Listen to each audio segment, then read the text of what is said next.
Bonjour, nous sommes Angélique et Wafa de la politique en pilule. Aujourd'hui, nous allons vous raconter l'histoire de la Déclaration des droits de l'homme et du citoyen.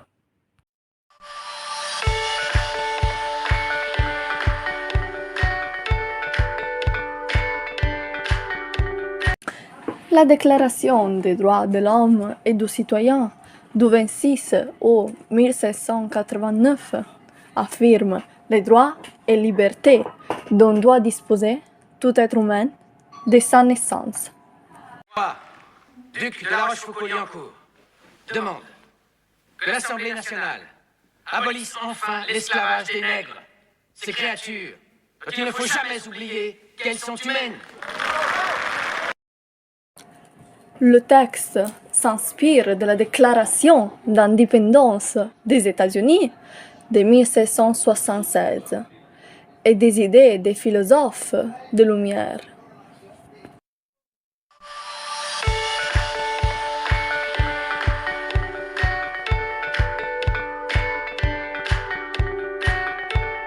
La Déclaration des droits de l'homme et du citoyen de 1789 est considérée avec la Constitution du 4 octobre 1958 comme faisant partie des textes les plus importants. Les droits naturels et imprescriptibles de l'homme sont la liberté, la propriété, la sûreté et la résistance à l'oppression.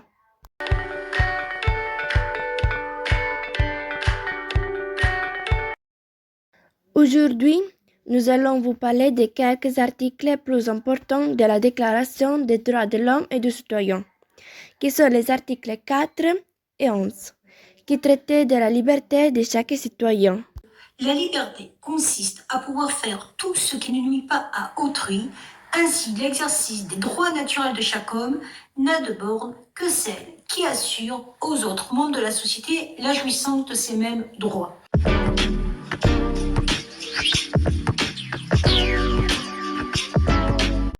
L'article 4 est la définition de liberté, droit naturel par excellence. La liberté est au cours de la déclaration et peut se définir comme tout ce qui ne nuit pas à autrui.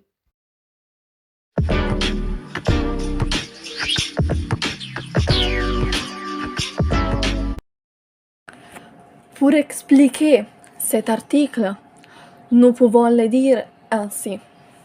Une liberté sans limite ne peut conduire qu'à la loi du plus fort. Si la liberté de chacun est illimitée, une personne ne tardera pas, au nom de sa propre liberté, à envahir celle des autres.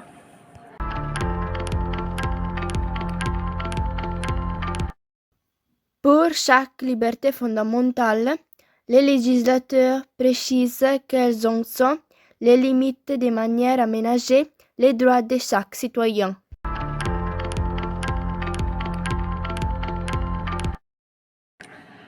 À titre d'exemple, en cas de limite à la liberté, nous pourrions dire la mise en place de l'état d'urgence sanitaire contre le Covid-19 en mars 2020 a limité la liberté d'aller et venir, la liberté d'entreprendre et la liberté de réunion.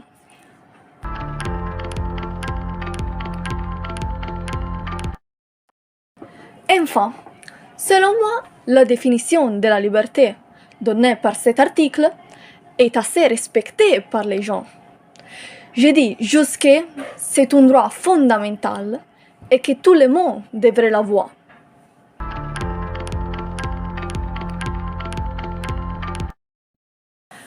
Aujourd'hui, nous allons vous expliquer en quoi consiste l'article 11 de la Déclaration des droits de l'homme et du citoyen, où est évoquée la liberté d'opinion et d'expression, affirmée au moment de la Révolution française en 1789.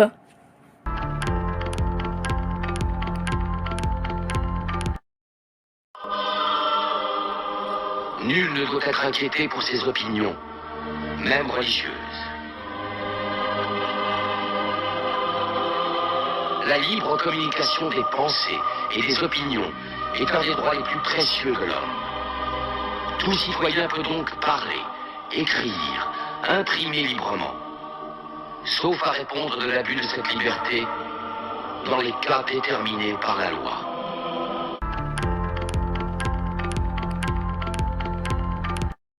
La liberté d'opinion signifie que chaque personne est libre d'affirmer des opinions contraires à celles de la majorité et de les exprimer. Cette liberté d'opinion s'étend à la liberté religieuse.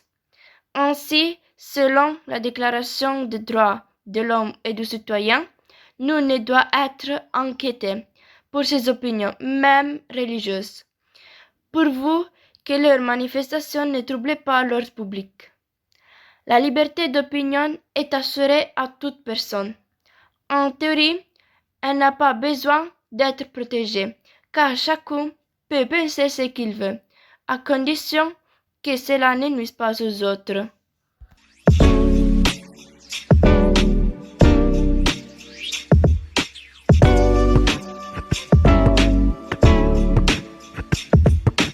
Il faut souligner que la liberté d'opinion est liée à d'autres libertés qui permettent son exercice.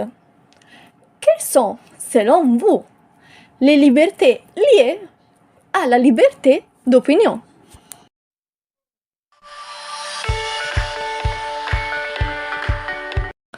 Si vous ne les saviez pas, je vais vous les dire et vous expliquer maintenant. Elles sont la liberté d'expression, la liberté d'association, la liberté de réunion et la liberté de manifestation.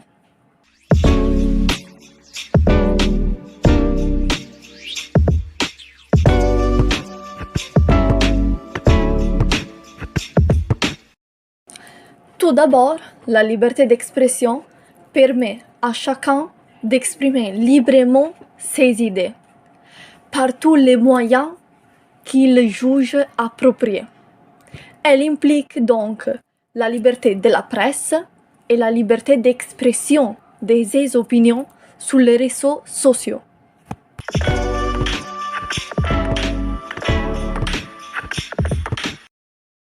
La liberté d'association permet, quant à elle, de s'associer au sein d'une même organisation, comme un parti politique.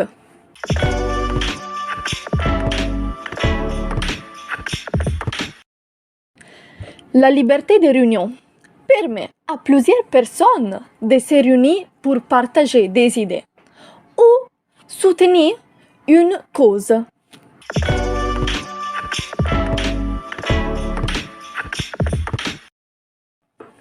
Enfin, la liberté de manifestation autorise des personnes soutenant une cause ou une opinion à l'exprimer dans la rue. Cette liberté s'accompagne nécessairement des limites afin de protéger l'ordre public. Mais il y a des limites à cette liberté, c'est-à-dire le respect d'autrui. En fait, les propos diffamatoires, racistes, incitant à la haine raciale ou à meurtre qui sont punis par la loi. Selon la Cour européenne des droits de l'homme, la liberté d'expression peut être limitée principalement pour 4 motifs. Les premières raisons est d'intérêt général, comme la sécurité nationale, la sûreté publique ou encore l'intégrité du territoire. La deuxième raison est relative au devoir de réserve, qui pèse sur les agents publics. La troisième raison est celle de la protection des droits de la personnalité, visant à éviter toute diffamation, discrimination ou atteinte excessive à la vie privée d'autrui. Et enfin, la quatrième raison est inhérente à la protection de certains documents, notamment ceux relatifs au secret de la défense nationale, voire certains documents confidentiels sur des affaires judiciaires en cours.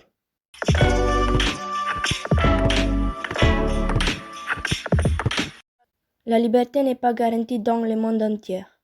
Parmi ces pays figure l'Iran, où les femmes sont privées de nombreux droits comme la liberté d'expression et de pensée, mais surtout les droits à l'éducation.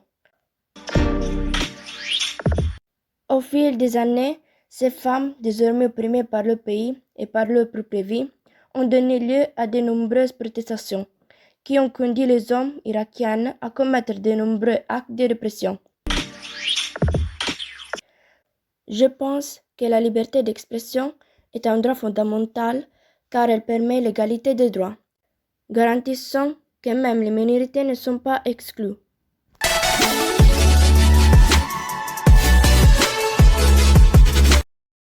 Nous arrivons à la fin de ce podcast. Nous affichons que vous avez aimé. Pour plus d'informations, nous vous attendons dans nos prochains épisodes. Bye bye!